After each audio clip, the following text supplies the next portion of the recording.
Snowplow parents. Okay. And you probably heard that phrase, that term before. It used to be helicopter parents. Now it's snowplow parents. I think, in education, I see this a lot, and I've been in it over 25 years. So I've seen the changes. Parents these days are trying to remove every obstacle from their kids. Mm-hmm. And I think at the end, and of course I'm a dad, and I'm sure I was guilty of it. At the end, it doesn't do kids necessarily a lot of favors. Mm-hmm. I see students who, we have kids who develop anxiety issues, and they don't know how to problem solve. They don't know how to socialize, because a lot of times parents just swoop in and solve every problem. Yeah. Yeah. And it wasn't quite like that growing up. There was a lot of problem solving that we did on our own. So I don't know, finding the balance, I think, is what's missing today. Yeah. Hello, everybody, and welcome to the Brighter Together podcast. My name is Janet Courtney, and my special guest today is Aaron Peña. Aaron is the superintendent at Burnet, Consolidated ISD, which is in Burnet, Texas. Aaron, thank you so much for being here today. Thanks for having me. So, Aaron, tell us a little bit about what's going on in Burnet. It sounds like many places in Texas, you guys are growing. Yeah, absolutely. We are in the beautiful hill country here in the middle of Central Texas, and lots of people use our area as a destination area. We have a lot of folks come to Burnet, Texas, and the surrounding area to retire. It's kind of interesting with the school district, though, because for years, people mistakenly thought that the school district was growing. The area is growing, but for a while, the school district had been stagnant or even declined a couple of years until recently. We're starting to see the growth in students starting to come back up. And so we're in that kind of awkward situation where we hadn't been growing, but we're about to start. And so now we're trying to figure out how fast the growth will come, exactly when it will come, and also what side of the district or where it'll come, because our district spans 700 square miles. And so we're geographically spread quite wide, especially east to west. And so we're trying to just, make the best predictions that we can and do the best we can in planning for the future. So how many students do you guys have right now? Currently, we're just over 3,200, about 3,240. Last year, we've gone up about 40 kids from last year. And so we're starting to see that growth. But the prior year, we had been in decline. And so we're really excited to see the growth, and we're sure it'll continue. But of course, as you can imagine, it comes with its challenges as well. Of course. Yeah. And so I love the fact that you're already looking to the future. And it sounds like you guys are doing some things to help with creating a culture within your school district to be prepared for that. So talk to us a little bit about that. Absolutely. So we're going through a lot of change. Obviously, the biggest change probably for this school district is with me. I am new to the area. I've been here actually a year and a half now. But for most folks who were born and raised here, that's still very, very new. And so I've brought a lot of change just with how I work and how I kind of view the job of a school district. And so we're going through physical changes right now. We're looking at all of our facilities. We're making sure that our existing facilities are up to par and doing well with safety and just our learning environments. But then so that whenever it's time to build new facilities, we've kind of done what we've needed with our existing facilities. So there's those changes that are coming, and that's exciting. But something you don't necessarily see off the bat is cultural change. One of the things that I've noticed here in BCISD is we tend to be quite bureaucratic in our approach to things. And again, that's not necessarily a bad thing. Bureaucracy has its place, and it's meant to bring a lot of structure and kind of delineating roles and responsibilities and those kind of things. And it really certainly works well for, government and the military. But for a school district, I have found that making the shift from a primarily bureaucratic type of organization to what Peter Senge coined years ago, a learning organization, is really beneficial to not only the students in the end, but to the teachers, the folks who are in the system. Just makes for a much more distributed leadership kind of environment. And that's what my hope is for BCISD. And that's, if I can leave a legacy when I'm ready to retire one of these days, that would be it. That's my hope. So how are you, what kind of steps are you taking to help create an atmosphere for that shift? Because as you and I both know, people do not like change. And so, and I get it. You've been there a little time. You've got to, when you're in a new position, it's like you kind of got to get your feet wet and figure out what's going on. And then, once people trust that you're not going to be here and gone, right? Then you can kind of start. So what kinds of things are you doing to help to make that change? Well, so last year was my first complete school year here, and I did kind of what's typical when a new superintendent comes on board. I did a lot of listening, a lot of observing, kind of getting the lay of the land. And one of the things that I kept hearing when talking to not only current teachers, but teachers or staff members who are leaving, and they would come and talk to me because people are really, really in love with the school district and just have its best interests at heart.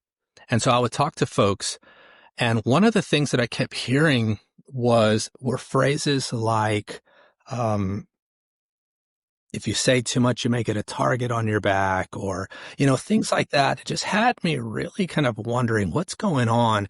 And I started discovering that there was a bit of a culture of fear with teachers, with folks who may have really good ideas or may want to perhaps challenge the status quo or even want to problem solve.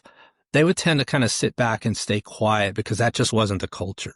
The culture I learned right away was, and still is in a lot of ways, that you kind of stay in your lane. You don't Mm-hmm. get out of your lane. You keep your head down, you do your job, and the directives and the direction comes from the top. And I'm not used to that. Right. And that's not how I've led in the past. That's not how when I was a brand new principal, I had a lot of freedom from my superintendents, from the organizations and the districts where I was. And so I really thrived in that autonomy. And so I want that for our folks. So there was a lot of that. We did a climate survey at the end of the year after, again, a lot of just listening, talking with people, conversations. We went ahead and did a climate survey. And sure enough, there was no surprise. The results showed a lot of the same things that I had already been hearing about and learning. A lot of fear, a lot of distrust, just a large separation between the leadership and the rest of the folks doing the job. And so obviously, as a leader, you see that and you think, oh my goodness, this is not the way successful school districts are run, and we've Right. got to make some changes. And Right. so we've been on that. I've been doing some practical things since the survey results have come about, and we're seeing some movement. Our mascot is a bulldog, and I can be a bulldog about things, especially when it That's comes good. respecting teachers as professionals. I'm going to be a bulldog about that. So we're going to get there, but I'm also going to be patient and move at an appropriate pace, hopefully.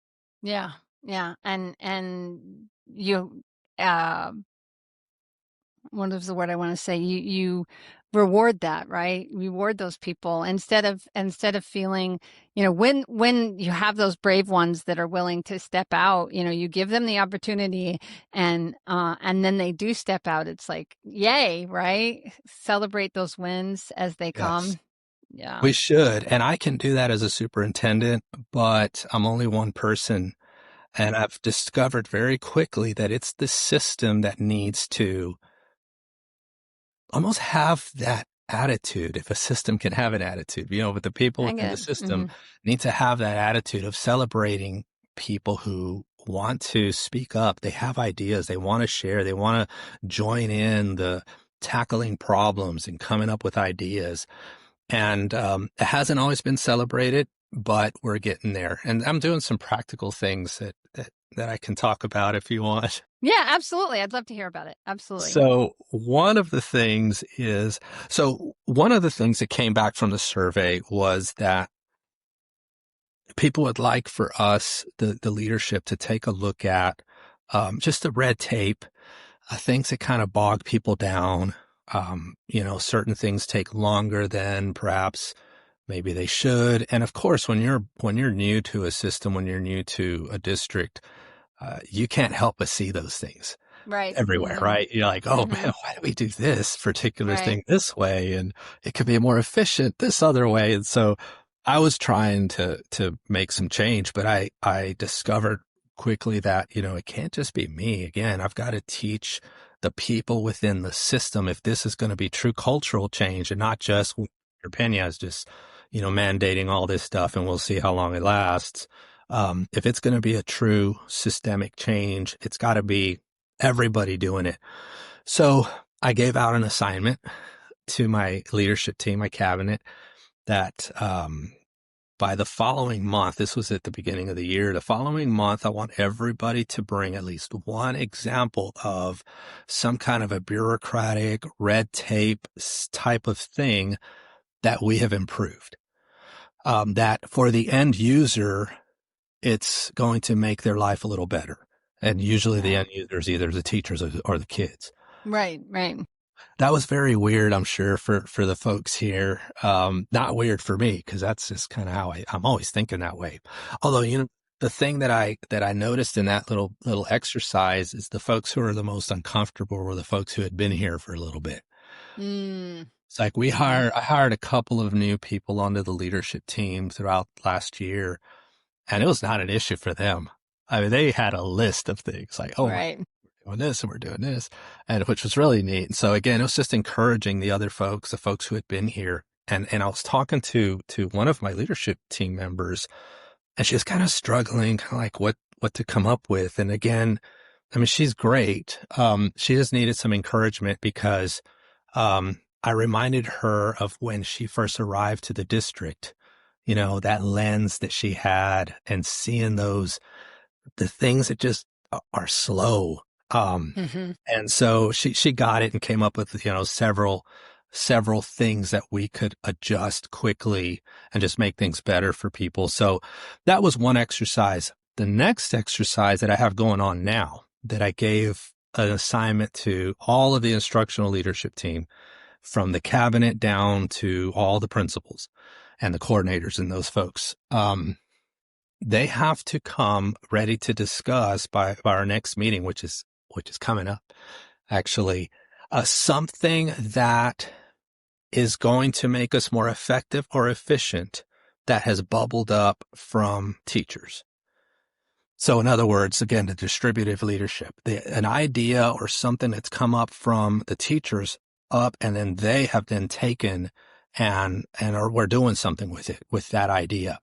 And I told them, if you don't have any example that you can pull, and it has to be recent. If you don't have an example, then I asked the folks, what can you do? They kind of stared at me, we don't know. It's like, ask people, Right. talk to people, get out there, talk to your teachers.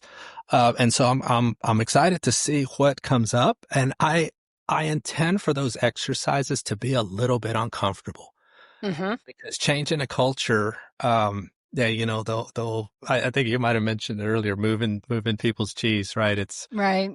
Yeah.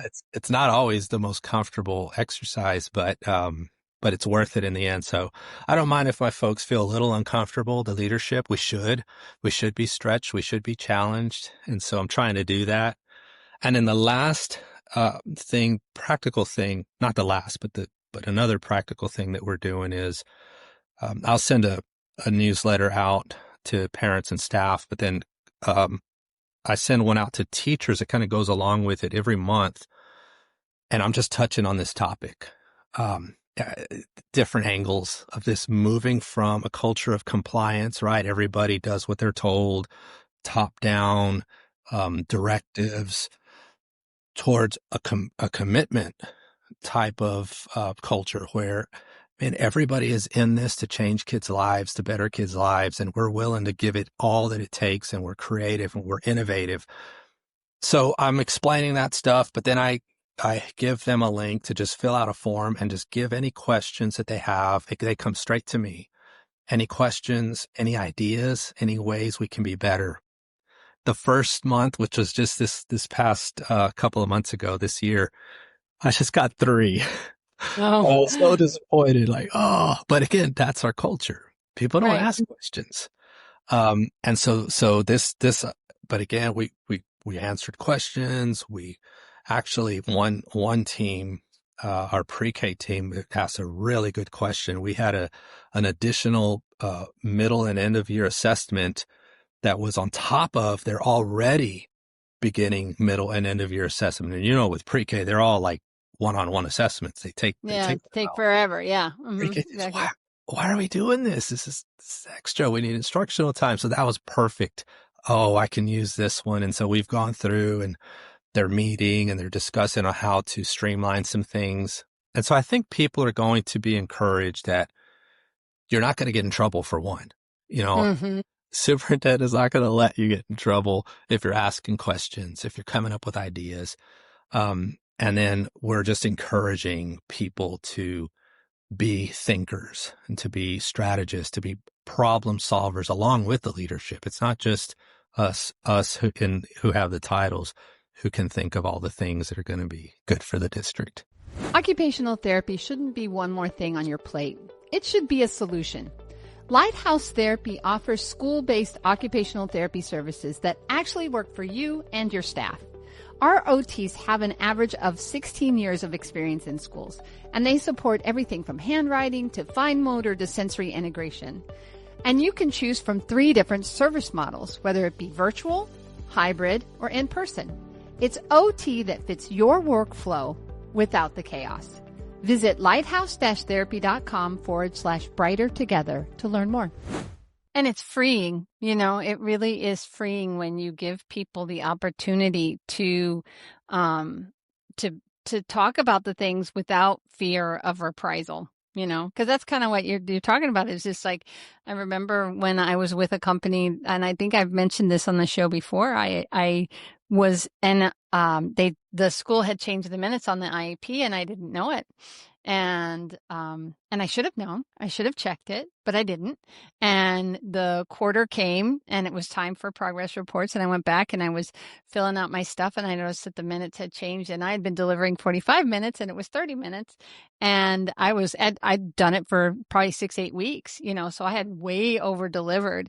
And of course I was like mortified. Oh my gosh, I did this. Is so terrible. And so me being the honest person that I am, I let my supervisor know and I'm like, I'm so sorry this happened. I let the school know. I'm like, I over delivered. I didn't know you guys had changed the minutes. And it was odd for him to be 45 minutes a week when it's normally 30. And, and they did, they changed him to 30, but they didn't tell me. And I didn't, it was just one of those, it was just, and it was truly my fault. I mean, I took responsibility for it, but the reaction of my supervisor and the reaction of the company that I work for was so mean-spirited and negative and awful. I mean, I was afraid to open my emails because I was afraid, again, somebody else was going to be yelling at me for something. I could have just swept it under the rug, right? Could have just let it go and just, changed what I was doing, but move forward. And the interesting thing was the school was like, oh, it's okay, Janet. It's okay. We know you wouldn't do that on purpose. They were of the mind, okay, well, moving forward, just continue. I said, do you want me to cut his minutes short? Which would not have been great for that child, but I would have if that's what they wanted me to do because I had over delivered. And they're like, no, just start 30 minutes going forward and we'll do that. That was what I expected. And yet from the company that I was working for, well, you're going to have to pay that time back and the school's going to be angry with us. And how could you do this? And, it's like, and what that did to me is it shut my mouth. I'm never going to give you any idea again. So that's kind of like what you're climbing a fence, trying to, climbing a hill, climbing a mountain, trying to get people to give you something when they've probably experienced some of that. So, giving them the opportunities and showing them that it's okay. It is a battle that you're fighting, right? It is, and that's a perfect example of the kind of things that happen every day to people. And Mm-hmm. exactly like you described, it it pushes you into just that compliance kind of a mindset. Like, I'll just tell me what to do. I'll just do what I'm told, and I'm not going to think. I'm not going to get out of the box. I'm not going to innovate. I'm not going to try to go the extra mile. And leaders like that don't realize, I don't think, what they're doing. They But don't. that they're doing a disservice to the organization, because it could be so much greater if everybody is a thinker. But the problem, it's not a problem. I mean, it's a good thing, but you have to be okay with people failing. You're Right. going to have people are going to make mistakes. Um, Absolutely. and sometimes, I mean, gosh, you hear of all the people, gosh, in Silicon Valley and just different industries, the failures that people go through when eventually they invent something truly great. You're going to hit a wall a little bit. And if your organization, if your leaders, if people are keep encouraging you, Mm-hmm. you're just going to fly. And so, yeah, we're trying, and Yeah. it starts with the leadership. I've It does. It got to absolutely get them does. on board. Yeah. What it did for me, it was a valuable lesson for me to go when I'm in leadership and because I've always loved managing people, is acknowledge, okay, there was a mistake. We get it. You made a mistake, but you were honest about it. And what I've studied and what I've learned since then is when you give people the opportunity, exactly what you're talking about, give them the opportunity to fail, but be honest about that failure, they're going to tell you way before and be more honest with you than if you yell at them or if you send negative and just, batter. I just felt battered. I just felt battered by this company. I don't work for them anymore, obviously. And I'm still telling this story. And that was probably 10, 15 years ago, whatever. I don't know the exact, but a long time ago. But it was so traumatic that it was like, it changed my whole perspective of, I want my people to know that if they make a mistake, if they come to me and they say, gosh, I want to be honest with you. I don't want to sweep it under the rug, because if they're sweeping it under the rug, that's just your little molehill is going to be a mountain, and you're not going to know, and you can't fix it, right? You can't, if it's broken, you can't fix it if no one's telling you. And that's what you're trying to do. You're trying to give your people the opportunity to say, hey, we haven't, oops, see, I talk with my hands and then I hit I hit my microphone. Sorry about that, people. But if you give them the opportunity and show them, but you're going to have to do it consistently, right? You have to consistently say to them, Aaron, that this is okay. We know it's not going to be perfect. We know you're not going to be perfect, but nobody in leadership is going to hold it against you for trying. So keep trying, keep stepping up, keep stepping into what you're doing. And ultimately, as you and I both know, who's going to win? The kids, right? Your district, your parents. So kudos to you for fighting that battle. And it's a tough thing, because it's like trying to turn a cruise ship on a dime. It doesn't happen. It doesn't work that way. You have to like make incremental changes in order to get there. No, absolutely. And one of the things I have to remind myself is the culture that we have now wasn't built overnight, No. Mm-hmm. and we're not going to change it overnight either. Mm-hmm. I get impatient. I do. And Yeah. I I have hear to you. remind myself. I like, oh man, if teachers are not, if I don't feel that they're being respected as the professionals that they are, it it's not something that just goes against a strategy of mine. It goes against a value of mine. Mm-hmm. And it really, really bothers me. And I have to watch it. I've got to even give the folks in leadership, some grace. And, Mm-hmm. the room to also make mistakes too, Hmm. but we're not going to go backwards. We're Right. going to, we're going to keep moving. Yeah. I had to tell some leaders the other day, and I've done other practical things, like I've written little articles or done things where we kind of come together as a team and we discuss, kind of this is my philosophy for the leadership here in BCISD. And I had to tell a couple of folks, you're going to have to get on board. Hmm. You Yeah. know, if you don't have this philosophy where, you know, teachers can be respected, teachers have ideas, we need to listen, you know, and have Hmm. dialogue. And we're not just quick to just think of all the reasons why, oh no, this idea can't work. No, we have to say no to this or that. And sometimes you have to say no. Hmm.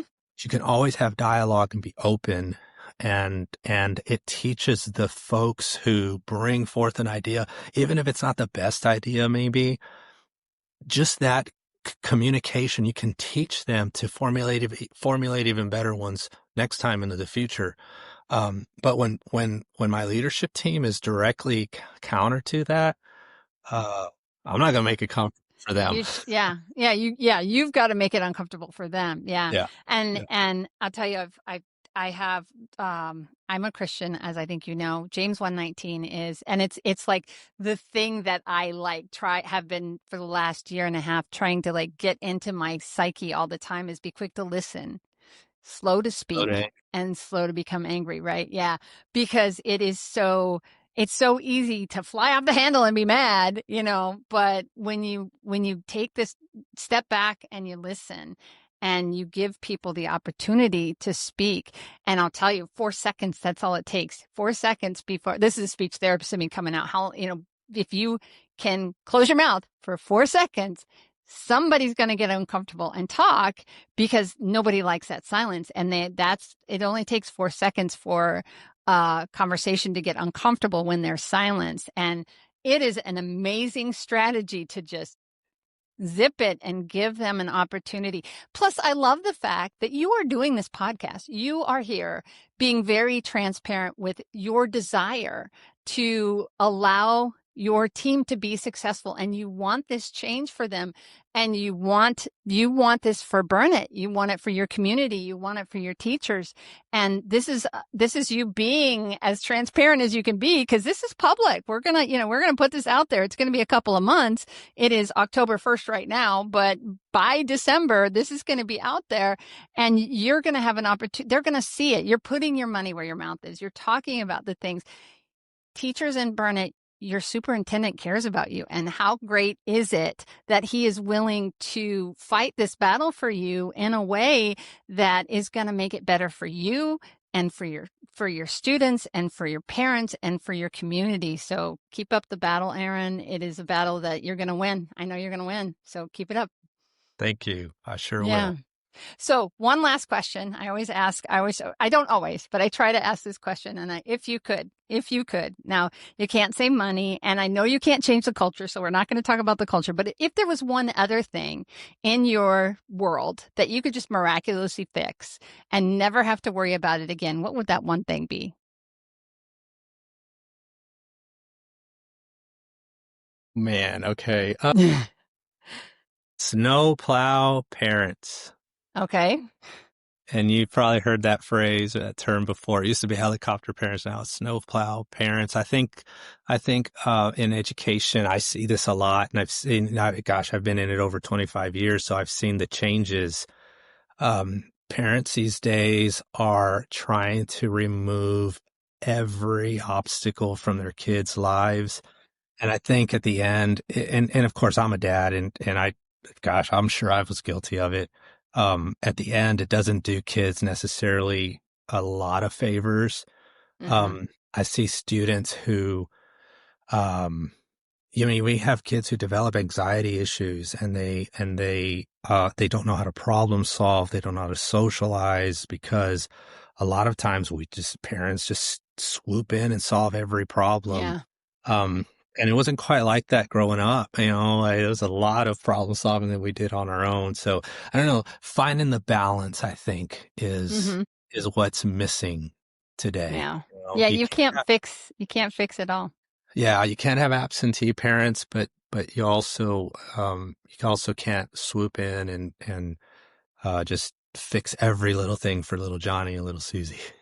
Yeah, it was turnkey, right? We were turnkey kids. Like you got home and you turned that key and there wasn't a parent there. You had to do Yeah. it. And for me, go back even another generation, and we've talked about this before, is like, we drank out of the water, the hose, and it's like, it's 10 o'clock. Do you know where your kids are? Because we were out. You had to get out of the house and be gone and entertain yourself until mom called at 6, and boy, at 6 o'clock, you better be there for dinner.